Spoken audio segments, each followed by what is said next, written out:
We here at the Bank of England, Mr. Bond, are the official depository for gold bullion, just as Fort Knox, Kentucky is for the United States. We know, of course, the amounts we each hold. We know the amounts deposited in other banks, and we can estimate what is being held for industrial purposes. This enables the two governments to establish, respectively, the true value of the dollar and the pound. Consequently, we are vitally concerned with unauthorized leakages. I take it you mean smuggling? Yes. Gold, gentlemen, which can be melted down and recast, is virtually untraceable, which makes it, unlike diamonds, ideal for smuggling, attracting the biggest and most ingenious criminals. Thank you, Brunstall. That'll be all. Thank you, sir. Have a little more of this rather disappointing brandy. Well, what's the matter with it? I'd say it was a 30-year-old fiend indifferently blended, sir. With an overdose of Bombois. Colonel Smithers is giving the lecture, 007. Gentlemen, Mr. GoldFinger has gold bullion on deposit in Zurich, Amsterdam, Caracas, and Hong Kong, worth £20 million. Most of it came from this country. Well, why move it? Because the price of gold varies from country to country. If you buy it here at $30 an ounce, you can sell it in, say, Pakistan at $110 and triple your money. Providing, of course, you have the facilities for melting it down. And has he? Apart from being a legitimate bullion dealer, Mr. GoldFinger poses... no, that's not quite fair.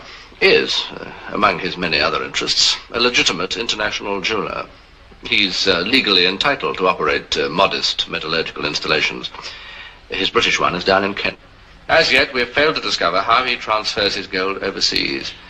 And Lord knows we've tried.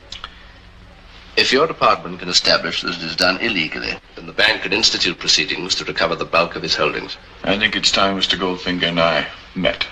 Socially, of course. I was hoping you'd say that. It might lead to a business talk. Mr. GoldFinger's kind of business. I need some sort of bait. I quite agree. This is the only one we have from the Nazi horde at the bottom of Lake Toplitz in the Salzkammergut. But there are undoubtedly others.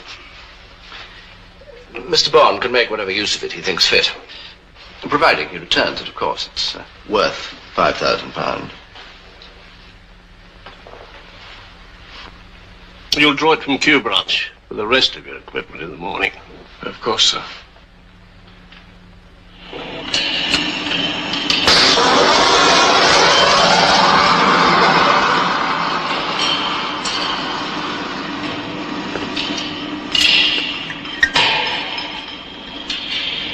Morning, Q. Morning, 007.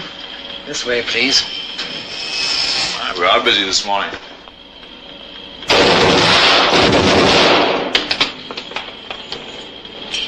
It's not perfected yet.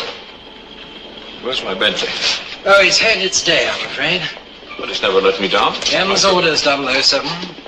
You'll be using this Aston Martin DB5 with modifications. Now, pay attention, please.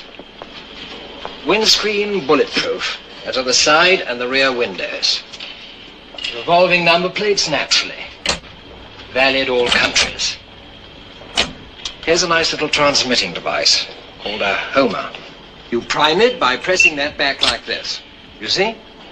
The smaller model is now standard field issue, to be fitted into the heel of your shoe. Its larger brother is magnetic. Right. To be concealed in the car you're trailing while you keep out of sight. Reception on the dashboard here. Audio visual range 150 miles. Ingenious and useful too. Allow a man to stop off for a quick one en route. It has not been perfected out of years of patient research entirely for that purpose, 007. And incidentally, we'd appreciate its return, along with all your other equipment. Intact for once when you return from the field. Oh, you'd be surprised the amount of wear and tear that goes on out there in the field. Anything else? Well, I won't keep you for more than an hour or so if you give me your undivided attention. We've installed some rather interesting modifications. You see this arm here? Now open the top and inside are your defense mechanism controls. Smoke screen, oil slick, rear bulletproof screen, and left and right front wing machine guns. Now this one I'm particularly keen about. You see the gear lever here? Now if you take the top off, you'll find a little red button. Whatever you do, don't touch it. Yeah, why not? Because you'll release this section of the roof and engage and fire the passenger ejector seat. Whoosh. Ejector seat? You're joking. I never joke about my work, 007.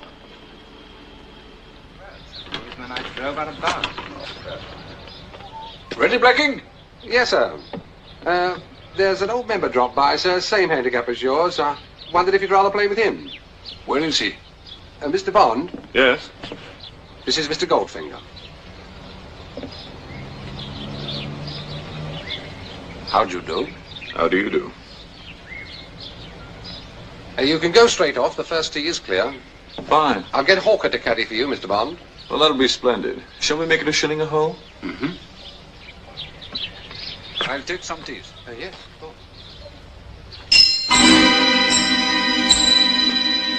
Oh, you must excuse our job, Mr. Bond. He's an admirable manservant, but mute. He's not a very good caddy.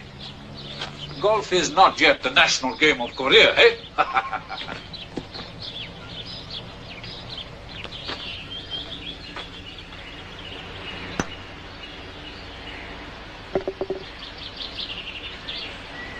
This meeting is not a coincidence, eh?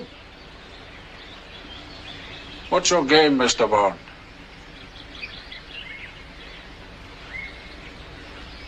My game? You didn't come here to play golf.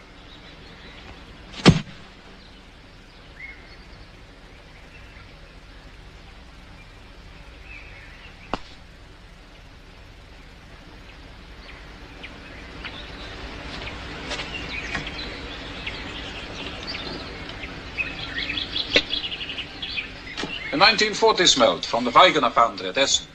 Part of a smelt of 600, They vanished in 1944. when the Nazis were on the run. And you have access to more? Yes, from the same source. Interesting. 2 holes to go. Yes, and all square. Then you have no objection to increasing the stakes? No? What do you have in mind? The bar of gold you have with you, naturally. It's worth £5,000. Oh, I'll stake the cash equivalent. Naturally.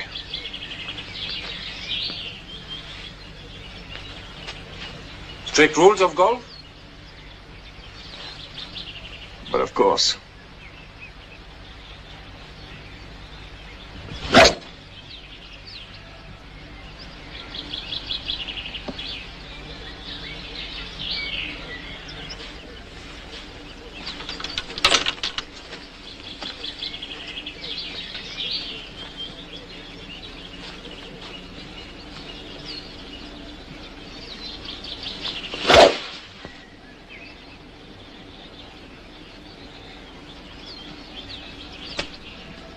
Oh, bad luck, you're in the rough.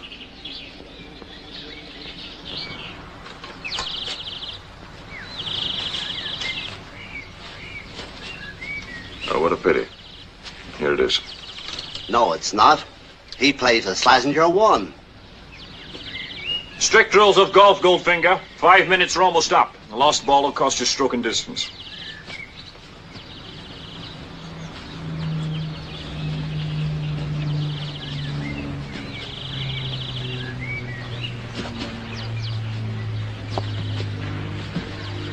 Aha! Uh-oh.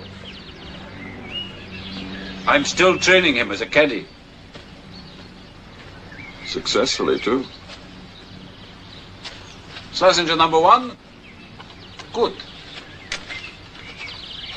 If that's his original ball, I'm Arnold Palmer. It isn't. How do you know? I'm standing on it. Why, you crafty old... Leave it. The ball you found, sir? Yes, Schlesinger 7. Let's have a little fun with Mr. GoldFinger.